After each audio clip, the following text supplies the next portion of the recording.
의 수사 외압의 실체를 확인한다는 계획입니다. 수사단은 앞서 지난 2013년 김 전 차관 의혹을 수사했던 전현직 경찰들을 불러 조사했습니다. 수사 외압 이후 인사불이익을 받았다고 주장하는 이세민 전 경찰청 수사기획관으로부터 당시 업무 일지도 확보해 분석하고 있습니다. 수사단은 사기와 공갈 등의 혐의로 체포한 윤중천 씨에 대해 어젯밤 구속영장을 청구했습니다. SBS 이현영입니다.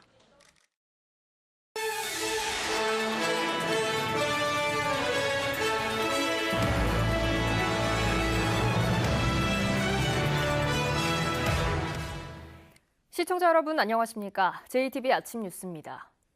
오늘 아침 서해안과 일부 내륙 지역에 안개가 낀 가운데 곳곳에 이슬비가 내리고 있어서 출근길 운전에 주의가 필요합니다.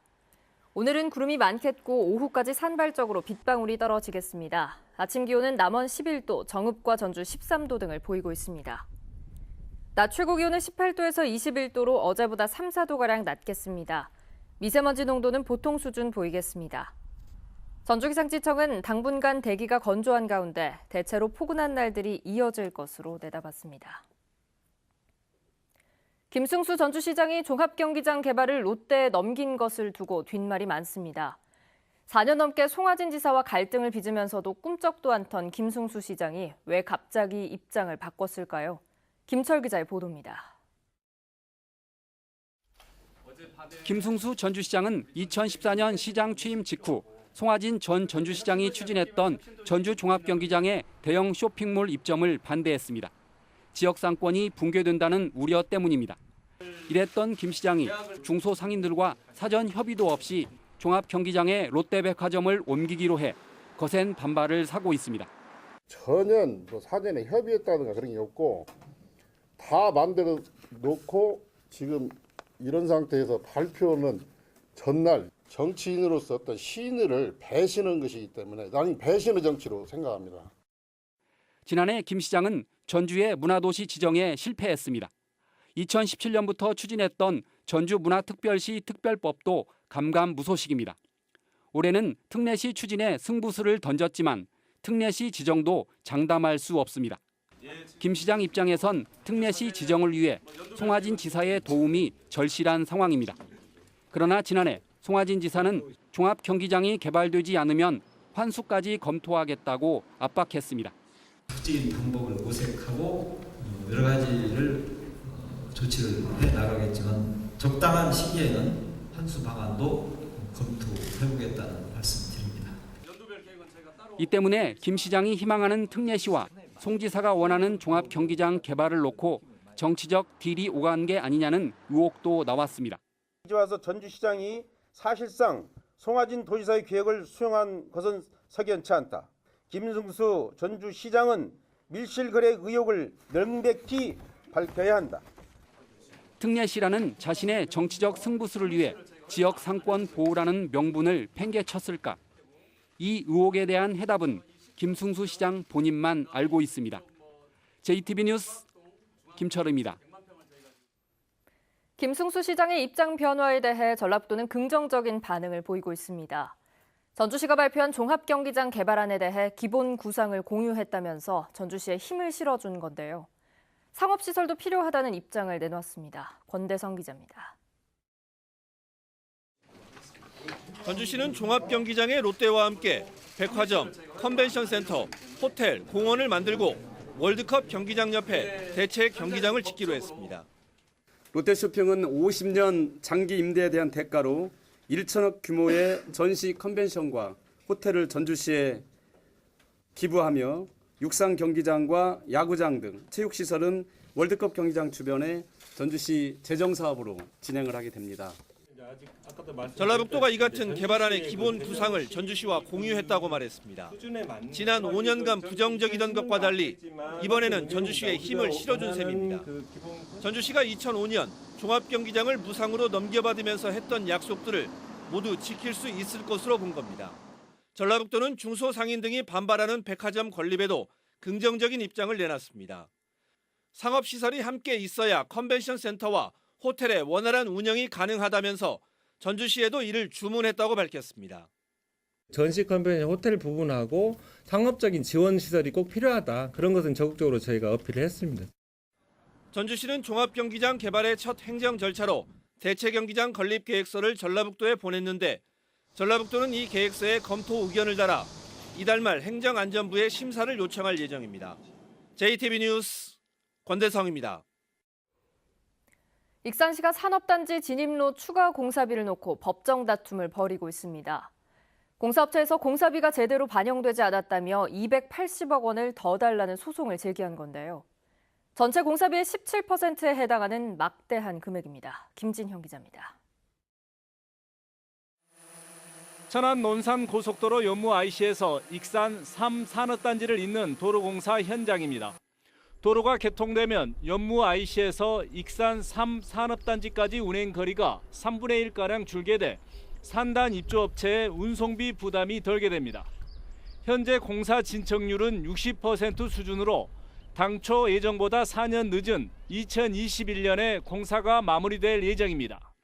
그런데 최근 익산시와 공사업체가 막대한 금액의 추가 공사비를 놓고 법정 다툼을 벌이고 있습니다. 공사업체가 공사가 시작된 2012년부터 2016년까지 반영되지 않은 공사비 280억 원을 더 달라며 민사소송을 제기했습니다. 전체 공사비 1,600억 원의 17%에 해당하는 금액입니다.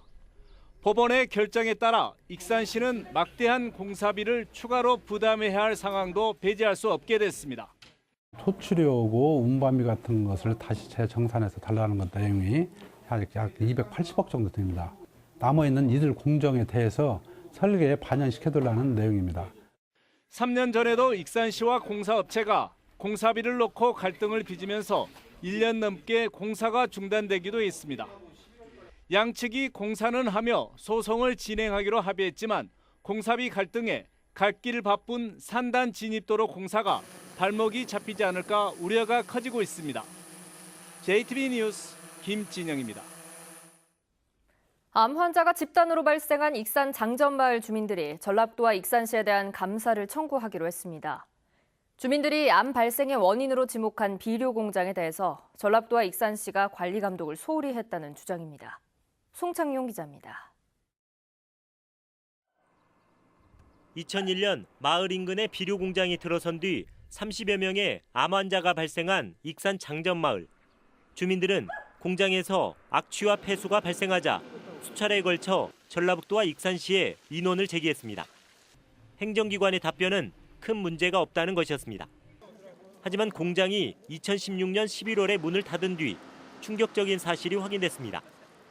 공장에서 허가받지 않고 담뱃잎 찌꺼기를 가열해 비료를 만들었고 이 과정에서 수년 동안 발암물질이 발생하고 있었던 겁니다. 또 각종 폐기물을 불법 매립한 정황까지 나왔습니다. 주민들은 관리감독기관인 전라북도와 익산시가 업무를 제대로 하지 않아 피해가 커졌다고 성토했습니다. 주민들의 호소를 조금이라도 일찍 귀담아 들었다면 발암물질 노출 피해를 줄일 수 있었다는 겁니다. 온갖 불법 행위로 인한 환경 오염물질 배출에 기인한다고 할 수 있지만 관리 감독 의무를 제대로 하지 않은 행정기관 또한 그 책임을 면할 수 없습니다. 주민과 시민사회단체는 전라북도와 익산시의 책임을 묻기 위해 감사원에 공익감사를 청구하기로 했습니다. 관리 감독 권한을 갖고 있는 익산시와 익산시를 행정감사하고 비료 인허가권을 가지고 있었던 전라북도. 시골 마을에서 암 환자가 잇따라 발생하고 있지만 누구 하나 책임지지 않고 있는 상황에서 감사원이 어떤 결론을 내릴지 주목됩니다. JTB 뉴스 송창용입니다. 김제 아리랑 문학마을에 설치된 위안부 동상을 두고 시끄럽습니다. 작가는 당시의 고통스러운 시대상을 사실대로 표현했다고 말하지만 노출이 심하다는 반발이 나옵니다. 예술과 외설 사이 논란입니다. 오정현 기자입니다. 저고리 앞서픈 풀어 헤쳐졌고 치마는 길게 찢어져 신체가 드러났습니다. 동상엔 종군 위안부상이란 이름표가 나붙었고 저고리와 치마가 찢어져 고통스러운 모습에 처녀라는 설명이 달렸습니다. 덧붙은 내용까지 곰곰이 살핀 관람객은 그래도 마음이 불편합니다. 여자니까 가려야죠, 거기를. 여자가 이렇게 내놔야 돼요. 그 괜찮아요? 7년 전 김제 씨가 낸 공모전에 출품된 이 작품은 이후 시에 귀속돼 이곳 아리랑 문학마을에 세워졌습니다. 그동안 큰 문제 없이 전시돼 왔지만 최근 항의가 잇따랐습니다. 좀 아픈 부분이잖아요. 할머님들 입장에서 좀 마음이 아플 것 같으면 우리가 거기까지 안 하고 설명을 해야 되지 않을까 이런 생각이 들어가지고. 김제 씨는 결국 드러난 신체를 가렸습니다. 철거할 수는 없고요. 어떤 개선 방안을 찾자는 의미에서 한복 명의같이 잔문을 구해가지고 머플러를 이렇게 입히게 됐습니다. 하지만 동상을 제작한 작가는 반박합니다. 사실적인 게 접근해서 그걸 사람들한테 좀 일깨워주는 방향으로 가야 되지, 너무 아름답게 미화되어 가지고 가만히 앉아 있고 새가 앉아 있고 이런 거는 과연 그렇게 그걸 표현해 가지고. 위안부 피해자의 한을 이해하고 일제 잔학상에 분개하는 마음은 모두 같지만 표현 방식을 두고 외설과 예술 사이에서 논란이 일고 있습니다. JTB 뉴스 오정현입니다.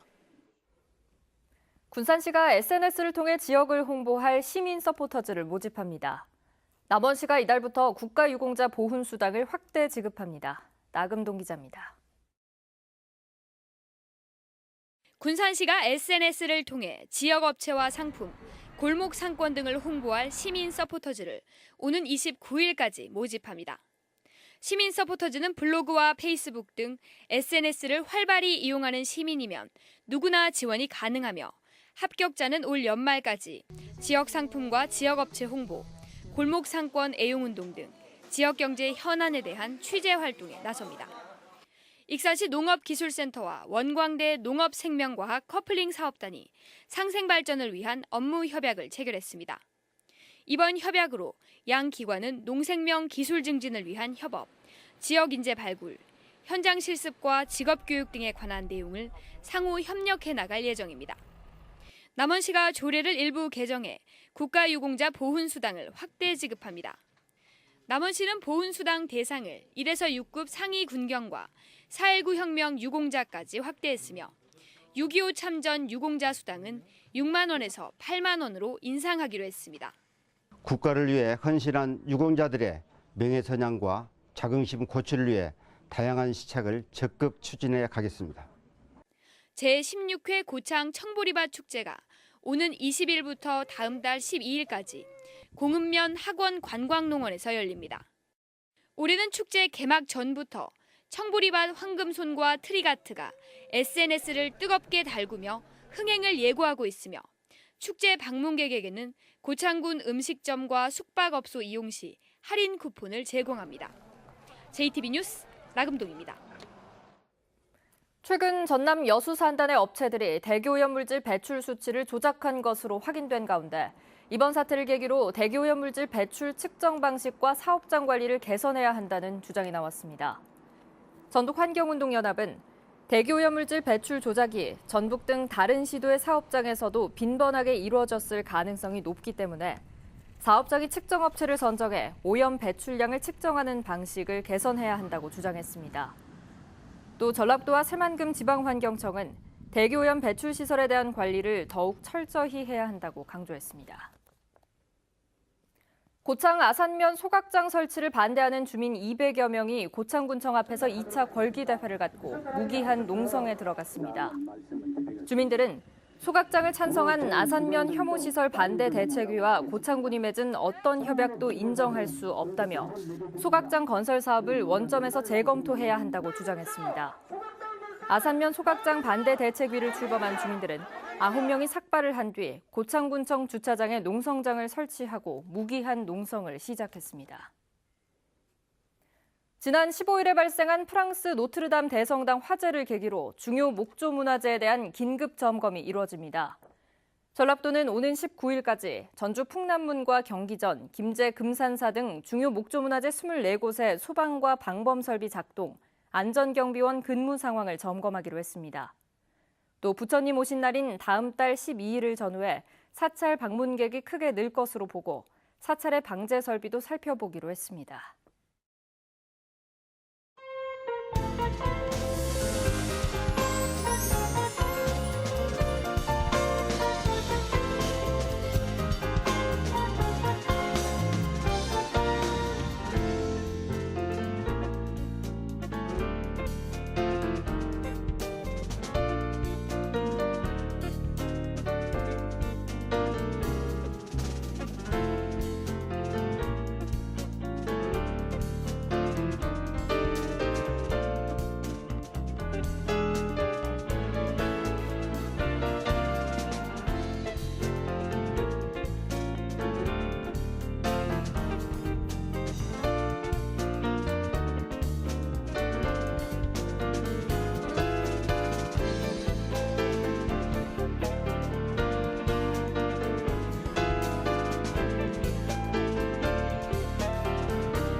JTB 아침 뉴스를 마칩니다. 함께해 주신 여러분 고맙습니다.